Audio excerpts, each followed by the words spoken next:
Buonasera da Telecolor, nuova edizione di Sicilia 24, questi i titoli del giornale.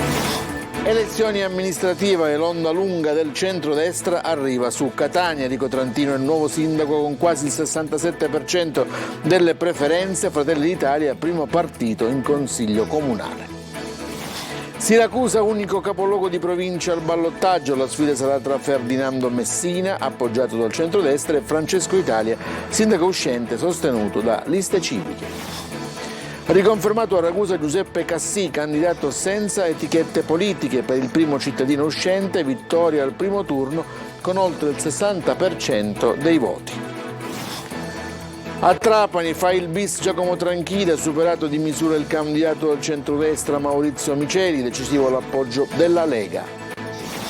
Svolta nelle indagini sul ritrovamento del neonato nelle campagne di Paceco, arrestati i giovani genitori. Ad organizzare il piano per abbandonare il piccolo sarebbe stata la mamma minorenne con la complicità del fidanzato.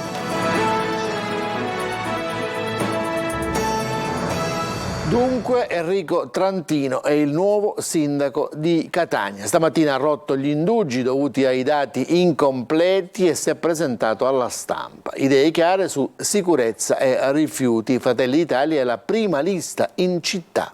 Luca Ciriberti.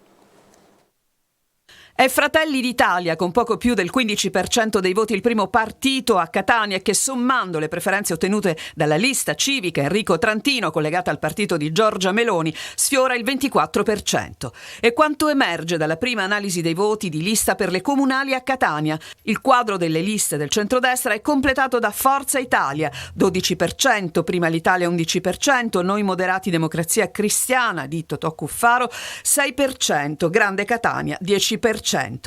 Delle 6 liste che hanno appoggiato la candidatura del professore Maurizio Caserta, solo il Partito Democratico con poco più dell'8% e il Movimento 5 Stelle con più del 5% entrano per l'opposizione nel Consiglio Comunale di Catania. Restano fuori da Palazzo degli Elefanti tutte le altre liste perché non superano la soglia del 5%. Lo sbarramento blocca anche l'alleanza Verdi-Sinistra Caserta Sindaco e l'Ora del Popolo, e per Catania Maurizio Caserta. Desta clamore il risultato della lista dell'ex ministro dell'Interno ed ex sindaco di Catania Enzo Bianco, dichiarato non candidabile per 10 anni dalla Corte d'Appello della Corte dei Conti. Ha presentato una lista che faceva riferimento a lui, con capolista la figlia Giulia. Con Bianco per Catania si ferma al 2,57% di preferenze.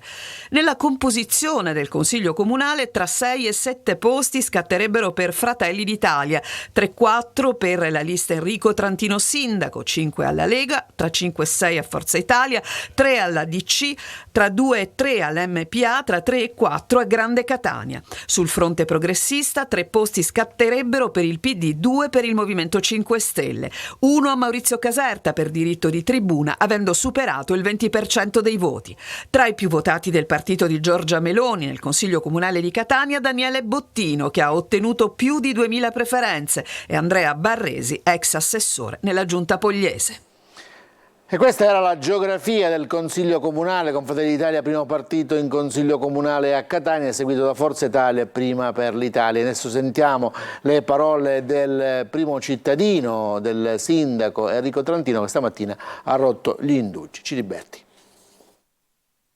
Ho avverto un forte senso di riconoscenza per la città, per tutti i partiti della coalizione che mi hanno sostenuto, per la gente, per i miei amici, per chi c'è qua in sala, per la mia famiglia. Trantino parla da nuovo sindaco di Catania e non potrebbe essere altrimenti. Sciolta la riserva, solo formale, dovuta alla mancata ufficializzazione dei numeri a causa della lentezza del sistema di spoglio, l'avvocato della destra catanese non perde tempo. Conferenza stampa di ringraziamento e saluti a tutti. La Presidente Meloni mi ha chiamato ieri per compiacersi, per felicitarsi e per dire, se mai ci fosse stato bisogno, che è a disposizione non mia ma della città di Catania. Il Presidente Tajani mi ha mandato un messaggio, non escludo l'abbia fatto anche il Presidente Salvini, sono indietro nella verifica dei messaggi di tante centinaia. Ma nessuna festa per aplomb e rispetto istituzionale. Nel pomeriggio incontro con i dirigenti comunali per ripensare al funzionamento della macchina amministrativa, nuovo piano di comunicazione istituzionale allo studio per comunicare bene e sin da subito, a differenza del passato, l'operato del nuovo sindaco, e poi mettere mano immediatamente ai dossier più scottanti. Questione di sicurezza e questione di pulizia. Per quanto riguarda la sicurezza abbiamo già chiesto al Ministero della Difesa di aiutarci con un'integrazione di uomini, che siano carabinieri o che siano militari, perché facendo circolare presenze dello Stato in divisa si dissuadono coloro i quali credono che Catania sia territorio loro per le scorribande vandali che molto spesso compiono. Dobbiamo anche individuare, se possibile, dei metodi alternativi alla raccolta porta a porta, perché tutti questi sacchetti di spazzatura lasciati in mezzo alla città anche solo per mezz'ora, un'ora, ma qualche volta per più ore, chiaramente creano un effetto domino negativo che penalizzano non poco il nostro territorio urbano. Restiamo in tema di elezioni, cambiamo provincia. A Siracusa nessuno riesce a superare la soglia del 40% e si va al ballottaggio. Fra 2 settimane si sfideranno Ferdinando Messina, appoggiato dal centrodestra, e Francesco Italia, sindaco uscente sostenuto da liste civiche. Francesco Aloi. Con 8 candidati a sindaco c'era da aspettarselo, a Siracusa sarà ballottaggio. 32,22% per Ferdinando Messina, centrodestra, 23,89% per Francesco Italia, sindaco uscente sostenuto da liste civiche. Fra 2 settimane i due si sfideranno. Metterci avanti al candidato sindaco uscente è un dato ancora più importante, proprio perché noi siamo alternativi, abbiamo sempre pensato di essere alternativi a Francesco Italia. Avevamo uno squadrone di presidenti della regione, ministri, ex primi ministri, segretari di partito. Invece noi abbiamo parlato alla città, abbiamo parlato a viso aperto, al cuore dei nostri cittadini. Quella dello spoglio è stata una lunghissima notte, con i dati sulle 123 sezioni comunicati molto a rilento. C'è ancora paura per quanto è successo nel 2018? Ma nel 2018 mi fa piacere che mi faccia questa domanda, perché purtroppo in questa campagna elettorale delle vergognose accuse di brogli elettorali che sono state smentite sia a livello amministrativo che a livello penale, nessuno ha parlato. Spero di tutto cuore che chiunque vincerà il turno successivo non vedrà l'altra parte politica inventarsi qualunque cosa pur di impedirgli di governare. Se a Catania il centrodestra ha ottenuto un plebiscito, a Siracusa Messina non è riuscito a vincere al primo turno. Il 40% poteva essere superato se Bandiera non avesse scelto di staccarsi dalla coalizione e correre da solo. Noi andiamo avanti per la nostra strada, io rappresento la coalizione, non mi stancherò mai di ripeterlo. Su 25 liste totali, soltanto 8 hanno superato lo sbarramento del 5%. Significativo il dato del Movimento 5 Stelle fuori dal Consiglio Comunale. Adesso Messina e Italia sono a caccia di alleanze. Intanto i due si punzecchiano un po'. Siracusa non ha avuto il Consiglio Comunale per 4 anni, quindi c'è stato un uomo solo al comando. Cercheremo di confrontarci e prima di assumere decisioni sentiremo la città. Il candidato che parla credo che abbia preso parecchi punti in meno delle proprie liste, quindi prima di parlare di segnali si guardasse i segnali a casa propria. Adesso andiamo a Ragusa, dove si impone il primato del civismo, riconfermato il sindaco uscente Peppe Cassì, che rivendica la sua autonomia rispetto ai partiti. La nostra inviata a Ragusa è stata Lorena Dolci. Senza simboli, nessuna etichetta. Era il diktat imposto ai partiti, anche a Fratelli d'Italia, che pure 5 anni fa lo aveva sostenuto e che in questa tornata ha scelto un altro candidato. Forte delle 5 liste civiche e di qualche aiutino trasversale, Peppe Cassì ha vinto la scommessa, rieletto a Ragusa con il 62,92% dei voti. Una vittoria schiacciante e subito chiara. Neanche sommando tutti i loro voti, i suoi competitor lo avrebbero raggiunto. Schininà del PD al 19%, Cultara del centrodestra al 9% e Fiorincelli dei 5 Stelle al 7%. Un plebiscito che Cassì, ex campione di basket, spiega con il rapporto molto stretto che si è creato con i suoi concittadini. È un segno del fatto che la città ha apprezzato il lavoro svolto in questi 5 anni, questo è poco ma sicuro.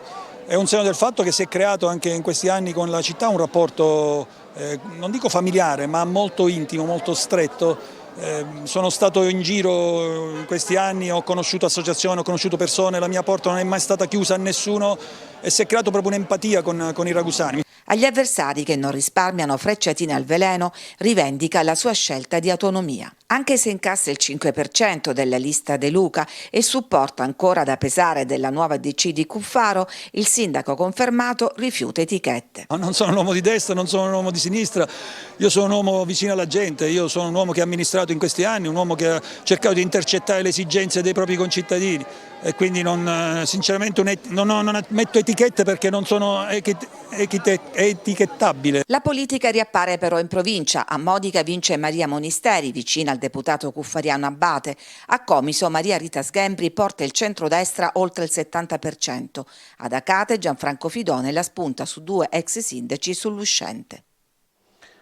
A Trapani, quarto e ultimo capoluogo di provincia dove si votava in Sicilia, Giacomo Tranchida è stato rieletto sindaco al primo turno. Ha superato di misura il candidato del centrodestra Maurizio Miceli. Per Tranchida una vittoria giocata sulla quantità delle liste civiche che lo supportavano, il quorum basso e l'appoggio leghista. Laura Spanò. Giacomo Tranchida è stato riconfermato sindaco di Trapani, un risultato che dimostra il supporto e la fiducia della comunità trapanese nei suoi confronti. Come sindaco rieletto avrà l'opportunità di continuare a guidare la città e implementare le politiche e i progetti che ha proposto durante la sua campagna elettorale. Il risultato finale lo si deve ad una serie di fattori determinanti. La sua coalizione alle spalle era supportato da ben 10 liste. Le liste di Giacomo Tranchida lo portano alla vittoria con un totale di 11.275 voti. Il quorum basso esiste solo in Sicilia. Per essere eletti al primo turno basta il 40% e lui ha preso giusto il 42%, mentre Maurizio Miceli, il suo diretto avversario, pur avendo preso il 37,23%, resta a guardare arrivando a 5.755 voti. Poi ci sono altri 2 fattori che hanno determinato la rielezione di Tranchida, che hanno un nome e un cognome. Il primo è Mimmo Turano, l'assessore leghista della giunta Schifani. Non solo non è riuscito a fare una lista per Miceli, ma tutti i suoi uomini hanno fatto una lista per Tranchida. Ma la lista Trapani Tua era già con me nel 2018, ha attuato un pezzo di programma assieme. Ne attueremo un altro pezzo. Chissà cosa farà ora il presidente Schifani. Poi c'è quel 7% di Anna Garuccio, snobbata dal centrodestra, che però poteva essere una risorsa utile. Brillante ultimo candidato invece non è riuscito quel suo 13% a scompigliare nessuno. Ieri nel lungo pomeriggio di scrutinio al comitato del neoreletto sindaco di Trapani Tranchida, per lui un record, si tratta della sua 6ª elezione a sindaco, se si contano i 2 mandati di Valderice, i 2 di Erice ed ora i 2 di Trapani. C'erano musi lunghi all'inizio, quando le prime proiezioni davano Miceli in vantaggio, poi l'aria si è fatta più serena e finalmente rassicurato è arrivato al comitato anche Tranchida, stanco ma felice per il traguardo raggiunto. Ma guardate, il fatto che uno riesca a coinvolgere tante donne, tanti giovani e tanti uomini e non vuoti simboli, confondendo le elezioni amministrative come se fossero voto politico, eccetera, credo che sia un merito. La democrazia parte dal popolo, parte dalle persone. Dunque avere la capacità di coinvolgere tante persone, raccogliere oltre 5.000 firme per presentare le liste, io non so con quale concetto questi abbiano un po' un'idea della democrazia, penso che sia un valore aggiunto o no? Adesso andiamo ad Acireale dove si andrà al secondo turno, il ballottaggio sarà tra Roberto Barbagallo e Nino Garozzo, una sfida tra ex sindaci all'interno del centrodestra. La nostra inviata ad Acireale, Giusy Lazzara. 3 sfumature di centrodestra, la stessa casa ma strade diverse per la corsa a sindaco ad Acireale. 3 pretendenti, tutti ex sindaci, volti noti della politica locale. Alla fine la spuntano in 2 che andranno al ballottaggio. Roberto Barbagallo, vicino al deputato regionale Nicola D'Agostino, sostenuto da 8 liste civiche con il 34,31% dei voti, e Nino Garozzo, vicino a Basilio Catanoso del centrodestra, che raggiunge il 26,59%. Il terzo sfidante, Nino Nicotra, sostenuto da 5 liste civiche, popolari e autonomisti, è stato fino all'ultimo testa a testa con Garozzo, ma non è riuscito nel sorpasso e si è fermato al 21,65%. Il quarto sfidante, Francesco Fichera, in quota centro-sinistra, ex assessore della giunta Barbagallo, resta lontano con il 17,44%. In tarda serata, nelle segreterie dei 2 sfidanti, non si festeggia e si pensa Casa Gialla, ripresa della campagna elettorale. La sua esperienza precedente e poi anche ora durante la campagna elettorale un avviso di garanzia. Quelli sono fatti che risolveremo in maniera diversa attraverso quello che è la legge che noi rispettiamo, e la politica e l'amministrazione è un'altra cosa. Nicotra poi diventa l'angolo della bilancia. Secondo lei chi sceglierà poi fra voi due, fra Garozzo e lei, che comunque andrete al ballottaggio? Io non preferisco nessuno, dobbiamo vedere se i programmi da qui a breve, se i programmi possono collimare, avere degli obiettivi comuni per la città. Toni contenuti anche nella segreteria di Nino Garozzo, lontano dalla politica da 9 anni. Adesso ha deciso però di rimettersi in gioco. Questa convinzione per cui si sommano i voti dei candidati a sindaco nei ballottaggi non è così. I numeri è una partita diversa perché le regole sono diverse, quindi certamente prenderemo in considerazione ogni ipotesi, tenendo conto però che ci siamo presentati in un certo modo, vogliamo continuare a presentarci in un certo modo e non penso che ci saranno possibilità di accordi che non siano alla luce del sole e con la città. Sul fronte delle liste, Prima Italia, Lega è il primo partito con oltre il 10%. Tutto dunque rinviato all'11 e il 12 di giugno, quando saranno riaperti i seggi per eleggere il nuovo sindaco di Acireale. E adesso andiamo a Taormina, dove ha vinto Cateno De Luca, ha stravinto Cateno De Luca, l'ex sindaco di Messina e leader di Sud Chiama Nord, ha ottenuto quasi il 64% dei voti ed amministrerà per i prossimi 5 anni la capitale del turismo siciliano. Per lui un autentico bagno di folla. Triolo. Un ciclone, Cateno De Luca, il leader di Sud Chiama Nord, indossa la quarta fascia tricolore diversa da sindaco, stabilendo quasi un record. Dopo Fiume di Nisi, Santa Teresa di Riva e Messina, eccolo arrivare a Taormina, dove ha vinto la corsa con l'ex sindaco Mario Bolognari, più che doppiandolo, 63,49% De Luca, 25,47% Bolognari, supportato da una coalizione che spaziava da Fratelli d'Italia al PD. Le mancava la trincea, ha detto. Sì, perché i sindaci per me sono statisti di trincea e ovviamente per me mettere a disposizione la mia esperienza di comunità che sono state segnate dal malgoverno e sono state politicamente stuprate diventa un momento per ricambiare anche l'affetto che ho avuto in altre occasioni. Taormina aveva e ha bisogno di un sindaco, finalmente ce l'ha e i taorminesi hanno scelto in modo chiaro e netto. È stata una vittoria alla Cateno De Luca, travolgente, così come i festeggiamenti, l'attesa per il suo arrivo, il lungo corteo sul corso accompagnato dai sostenitori e tra la curiosità dei tanti turisti che chiedevano chi fosse, che si affacciavano ai balconi per scattare foto, quindi le rose a San Pancrazio, patrono di Taormina, le lacrime per scaricare la tensione. Viva San Pancrazio!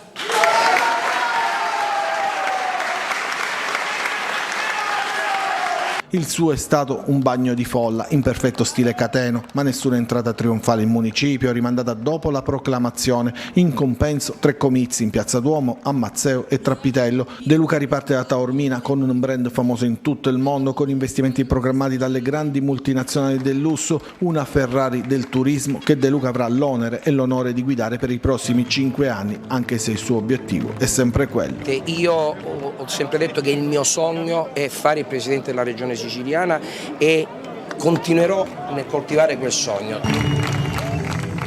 Adesso vediamo gli altri comuni che hanno votato con il sistema proporzionale, 2 ballottaggi nel Catanese, uno a Piazza Armerina, il predominio del centrodestra e alcune riconferme alle amministrative che hanno interessato gli 11 comuni siciliani con più di 15.000 abitanti. Al nostro microfono i primi cittadini di Belpasso e Mascalucia. Roberta Lu. 3 ballottaggi, una prevalenza quasi assoluta del centrodestra e percentuali vicine al plebiscito in alcuni casi per i sindaci eletti al primo turno tra gli 11 comuni siciliani con più di 15.000 abitanti interessati dalle amministrative dove si votava secondo il sistema proporzionale. Nel Catanese, oltre al ballottaggio ad Acireale, il secondo turno dell'11 e 12 giugno è previsto ad Aci Sant'Antonio tra Quintino Rocca sostenuto dal centro-sinistra che ha raccolto il 33,09% e Giuseppe Santamaria con il 30,13% appoggiato da Forza Italia, Democrazia Democrazia Cristiana e Liste Civiche. Biancavilla resta nelle mani del sindaco uscente Antonino Bonanno, che in un trionfo del centrodestra è stato confermato con 81,71% dei voti. Occhi puntati su Belpasso, dove torna a occupare la poltrona di sindaco dopo gli anni da presidente dell'ente Parco dell'Etna con il 53,46% Carlo Caputo, sostenuto dal centrodestra con Fratelli d'Italia. Caputo lancia il primo obiettivo per il quale Belpasso era diventata un simbolo impositivo. La priorità saranno sicuramente i rifiuti e il recupero delle microdiscariche che ci sono disseminate in giro. Dobbiamo rifare un servizio stabilizzato per 7 anni, così come lo era tempo fa, appunto 7 anni fa. A Mascalucia c'è la riconferma di Vincenzo Magra, sostenuto tra gli altri da Forza Italia Prima l'Italia con il 59,44% e che ci elenca le sue priorità. Come priorità assoluta vorrei dare attenzione ai giovani, agli anziani, a quello che è la realizzazione di un teatro e quindi la formazione e la cultura. Abbiamo un progetto ambizioso che è quello di riportare l'AMT a Mascalucia, mi auguro di riuscire a farlo in tempi brevi, perché Mascalucia merita un collegamento con la città. Altra riconferma quella di Massimiliano Giammusso, che resta sulla poltrona di sindaco a Gravina di Catania. Lui, sostenuto da Forza Italia Prima l'Italia e Liste Civiche, è andato il 73,27% dei voti. Ballottaggio a Piazza Armerina nell'Ennese tra Antonino Cammarata, che raccoglie il 32,35% dei voti, sostenuto tra gli altri da Fratelli d'Italia, e Massimo Di Seri con il 21,27%, appoggiato da Sud Chiama Nord, Forza Italia e Democrazia Cristiana. Per gli altri grandi comuni, elezione al primo turno a Licata, nell'Agrigentino, con Angelo Balsamo, esponente di centrodestra, che vince con il 59,92%. Nel Ragusano, Comiso, dove Maria Rita Schembari stravince con il 74,10%, sostenuta da Fratelli d'Italia e 2 liste civiche, e Modica, dove vince Maria Monisteri, sostenuta da 4 liste civiche di area centrodestra, con il 68,48%. A Carlentini, nel Siracusano, Giuseppe Stefio, sostenuto dall'area progressista di Movimento 5 Stelle, PD e Sud Chiama Nord, è il nuovo sindaco con il 70,38%.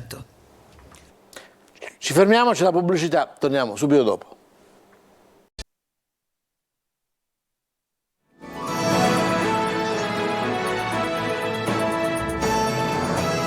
Seconda parte del telegiornale, con la cronaca la apriamo con la storia del neonato abbandonato a Paceco nel Trapanese nell'ottobre dello scorso anno. I carabinieri hanno arrestato i genitori. Secondo gli investigatori, la ragazza, che è minorenne, avrebbe organizzato il gesto di abbandonare il neonato insieme al giovane fidanzato. Laura Spanò. Da ieri i genitori del neonato abbandonato nelle campagne di contrada Sciarrotta a Paceco, un giovane di 19 anni e una ragazzina di 16 anni residenti nel centro storico di Trapani, sono agli arresti con l'accusa di abbandono e tentato omicidio in concorso. Ci sono voluti 8 mesi prima di arrivare a dare un volto e un nome ai genitori del neonato ritrovato il 4 ottobre scorso. Le indagini sono state svolte dai carabinieri della sezione operativa di Trapani e Paceco, coordinati dalle procure presso i tribunali di Trapani e per i minorenni di Palermo. Gli investigatori hanno ricostruito la vicenda. La ragazza avrebbe organizzato di compiere l'insano gesto insieme al giovane fidanzato, in particolare 2, dopo aver nascosto a familiari e amici la gravidanza, avrebbero deciso insieme di liberarsi del neonato. La notte del parto lo avrebbero così abbandonato in un terreno con la piena consapevolezza, secondo quanto ricostruito dai magistrati, di esporre il loro figlio non soltanto ad astratti ed eventuali pericoli conseguenti al suo stato di incapacità di difesa, bensì al rischio di una morte pressoché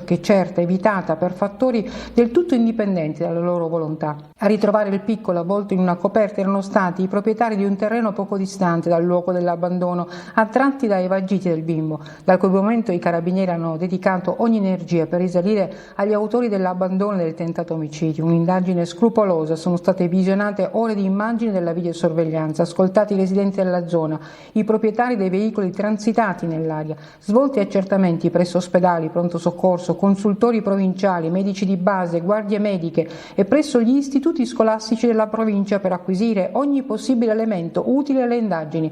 Il lavoro degli inquirenti ha consentito di stringere il cerchio attorno ai 2 presunti genitori, in particolare su una minore che già da diversi giorni non frequentava le lezioni, e di raccogliere gravi elementi indiziari a carico proprio della giovane. La conferma si è avuta dall'esame del DNA svolto dai carabinieri del RIS di Messina, che ha dato esito positivo, quello estratto dalla placenta e quello acquisito dai campioni biologici della giovane erano perfettamente sovrapponibili, con una probabilità che i carabinieri del RIS definiscono di 1 milione di miliardi rispetto all'opzione contraria.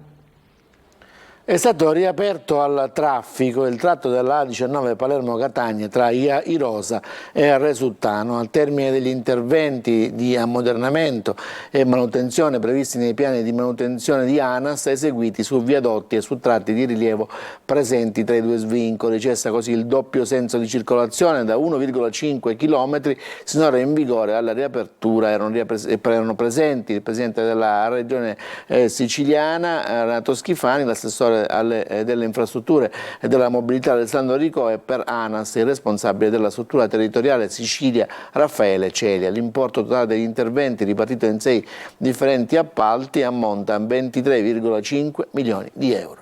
Ci fermiamo ancora per uno stacco per la pausa pubblicitaria e torniamo subito dopo.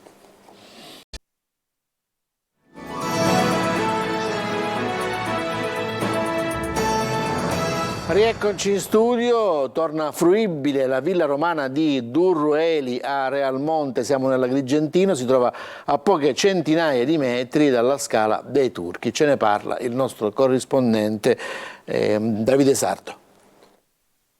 È stata restituita alla comunità e ai visitatori la villa romana di Durrueli a Realmonte nell'Agrigentino.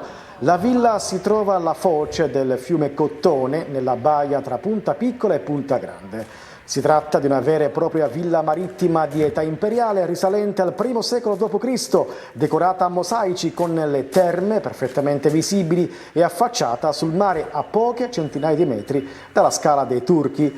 Alla cerimonia di riapertura della villa anche l'assessore regionale ai beni culturali Francesco Paolo Scarpinato. Stiamo lavorando senza soluzione di continuità per dare lustro a un territorio ad Agrigento che per me ovviamente offre delle perle rare. Oggi siamo qui in questa villa meravigliosa, una villa ovviamente di età imperiale, sostanzialmente restituiamo agli agrigentini un qualcosa di eccezionale, una perla rara, ma soprattutto rendiamo fruibile ai visitatori e quindi cerchiamo di dare un impulso importante al turismo per cercare di migliorare sempre di più un'offerta che deve diventare importantissima e si deve far trovare ovviamente pronta per Agrigento capitale della cultura. Il recupero e la manutenzione curati e finanziati dal Parco Valle dei Templi hanno permesso di rendere fruibili i mosaici, le terme e l'intera struttura che sarà aperta alle visite dal 1 giugno al 30 settembre dalle ore 9 alle ore 19 secondo un piano di presenze contingentate e un progetto che prevede anche un percorso unico e un cartellone di spettacoli e incontri. La villa romana è già aperta al pubblico. Come per la Valle dei Templi di Agrigento, sarà Coop Culture il gestore dei servizi aggiuntivi. Che già è finito, grazie per l'attenzione a tutti, buona serata.